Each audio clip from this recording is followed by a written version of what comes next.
In this video, we're looking at the role of the father, which is a really interesting area of research and is actually a relatively new area. One thing that I just want to say before we get into the AO1 for this is that most of this research is typically focusing on Western middle-class families and the Western middle-class fathers. And so do keep this in mind. These findings generally don't apply cross-culturally. And it also presents a bit of a heteronormative bias as well, looking at traditional, inverted commas, families where there are two opposite sex parents. And so there's still a long way to go to be fully representative. So just know that in advance that this is typically representing middle class families from Western cultures and heteronormative nuclear families, if you will. Okay, so just a little bit of background before we get into the research. As we've discussed when we looked at the stages of attachment and research by Schaffer and Emerson, we know that traditionally fathers played a relatively minor role in infant development. Historically, they've been seen as the breadwinner, they've been seen as the earner who provides money to look after the family, and then typically mothers would stay at home providing childcare. And that would be our typical gender and parenting roles. But in the last 100 years, I would say even the last 50 or 60 years, the role of the father has actually changed significantly. And psychologists, for the first time, are really interested in exactly what the role of the father is. But as we'll look at when we look at the discussion in AO3 here, there is quite a lot of disagreement about the exact role of the father and wildly conflicting conclusions. So I just want to show you this data, this graph here. So this is research by The Economist looking at the amount of time fathers are spending with their infants each day between, say, 1960 and 2012. So some really, really interesting findings here. I believe the average number of minutes fathers spent with their infants in 1960 was sort of in the single digits. And nowadays we can see that it is well over an hour, about 2 hours with their infants in Britain. We can see that obviously there are massive differences when we look at different cultures. So Denmark, quite high, actually.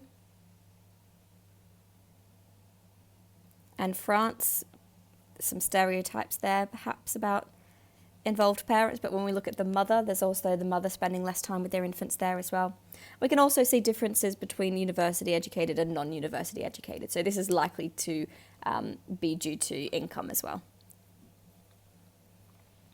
So just some interesting findings there, just really highlighting here that fathers now are spending more and more time providing childcare. And so it is important to understand what the role of the father is.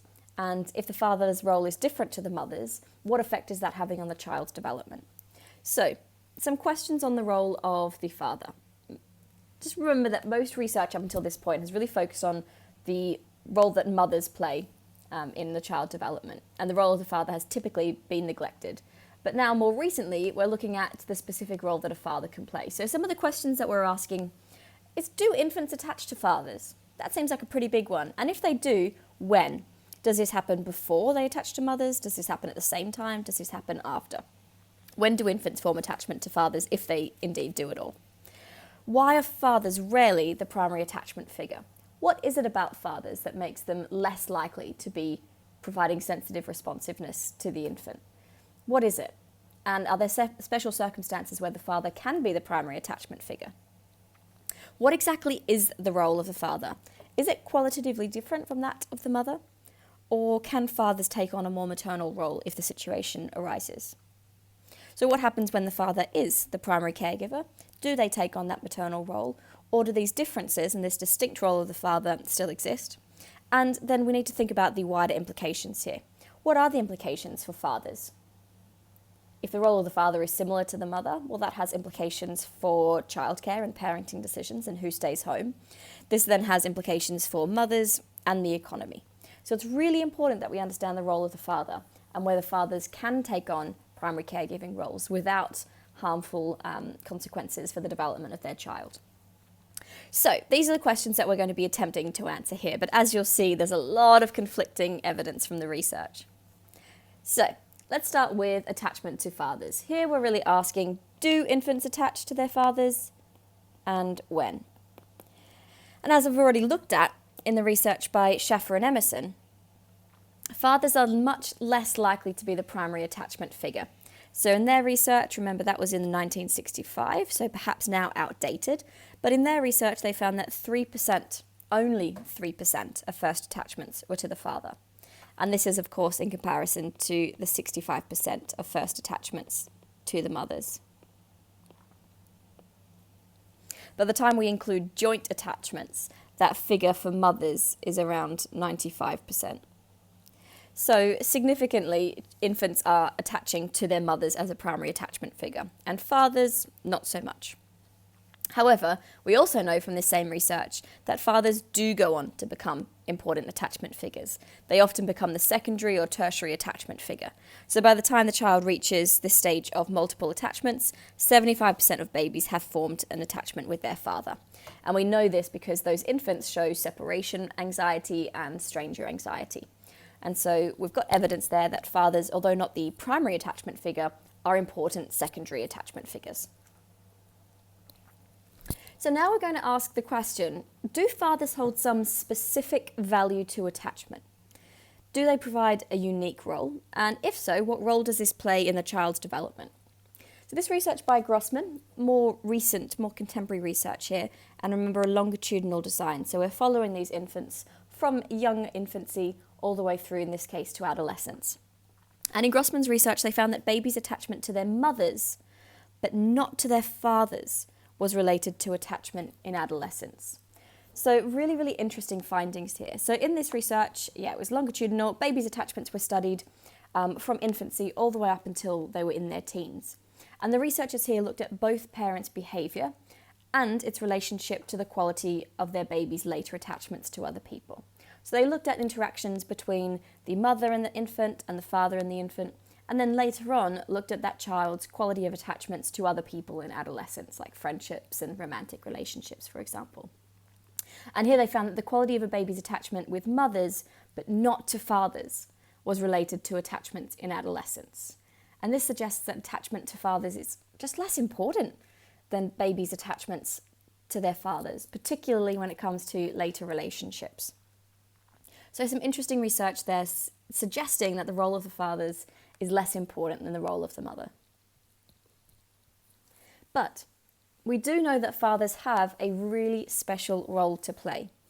They are typically seen as the playmate, and I know this seems a bit patronising, but it's important. So, male caregivers make really unique contributions to early infant development. And this means that their role is qualitatively different, distinctly different from that of the mother. So they tend to take on the role of playmate rather than the provider of emotional support. So they encourage risk-taking, they engage infants in physical play and really enjoyable games, and they get them to take risks. They engage them in opportunities for play that they otherwise wouldn't be engaging in if it was just left to the mother. So father's play is typically seen as more exciting. Infants really like playing with the father because this play is more exciting in comparison to mothers. But when we look at a mother's interactions with their infants, they're seen as more nurturing and more affectionate.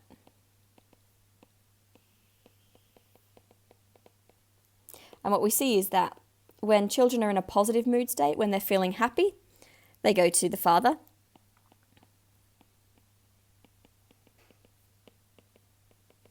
And when they're feeling in a low mood state, they typically want that comfort and that emotional support from the mother.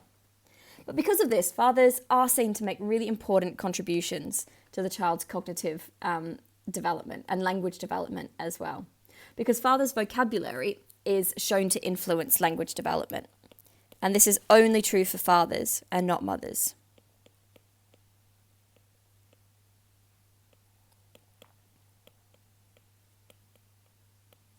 So it seems that the wider and more diverse the vocabulary that the father uses, the greater effect this is going to have on the infant development. But it doesn't matter the extent of the mother's vocabulary for the child's linguistic development, which I think is really, really interesting. But we can't see this as meaning that the father's role is less significant. It is just as crucial for the child's cognitive and intellectual development here. But just one thing to note here, that this is really only observed with Western families. So, for example, in middle-class Indian families, the father doesn't take on this role of playmate. This does seem to be culturally and socially determined to an extent. So some really interesting findings here that father's vocabulary but not mother's influences language development, that a father is seen as a playmate rather than emotional support, that infants go to the father when in a positive mood state, but the mother when they're in a lower mood state. But these findings, as I said, are not universal. All right, so now let's look at some interesting research looking at when the father is a primary attachment figure. So here we're talking about when the mother is perhaps not involved in the development of the child, perhaps the mother is working or ill or just simply not present. So we're looking at when fathers do take on the role of primary caregiver. It suggests that they are able to adopt the emotional role more typically associated with mothers, i.e. they're able to take on a maternal role in the absence of the mother. So in this research by Field, they were filming 4-month-old infants with primary caregiver mothers, primary caregiver fathers, and secondary caregiver fathers. So this is where the mother is present and is the primary caregiver, and the father is there as secondary attachment figure.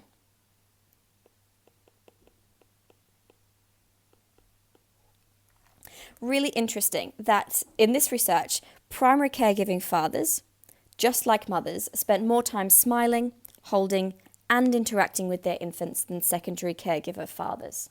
This is really, really interesting. Some other research, sort of along a similar nature, was looking at the level of interactional synchrony that fathers engage in with their infants. And they looked at mothers alone with the infant. They looked at fathers alone with the infant. And then they looked at mother and father together with the infant. And in each of these 3 conditions, they measured the amount of interactional synchrony that these parents were engaging in with their infant. Both mother and the father alone provided similar opportunities for interactional synchrony. So there was no gender differences there between the mother and the father. Both were able to provide interactional synchrony. Interestingly, mother's level of interactional synchrony didn't reduce when the father was present. She was still providing the same level of interactional synchrony as she would when she was alone. But when the father was engaging in interactional synchrony, but the mother was present, the father's levels reduced significantly. So it seems like when mother and father are alone, they produce similar levels. But the presence of both parents causes traditional parenting roles to appear. As soon as the mother is around, the father engages in a significantly less interactional synchrony. But when she isn't there, when it's just father and infant alone, he's producing similar levels of interactional synchrony to the mother. So I think that's really, really interesting. And this means that fathers can provide sensitive responsiveness required for close attachments, but typically only when taking on the role of primary caregiver or only in the absence of the mother. So perhaps this only expresses when the father is given the role of primary caregiver. So as we'll look at in the AO3, it really matters how we're studying the role of the father. Are we studying the role of the father as a primary attachment figure or a secondary attachment figure? Because the findings will differ.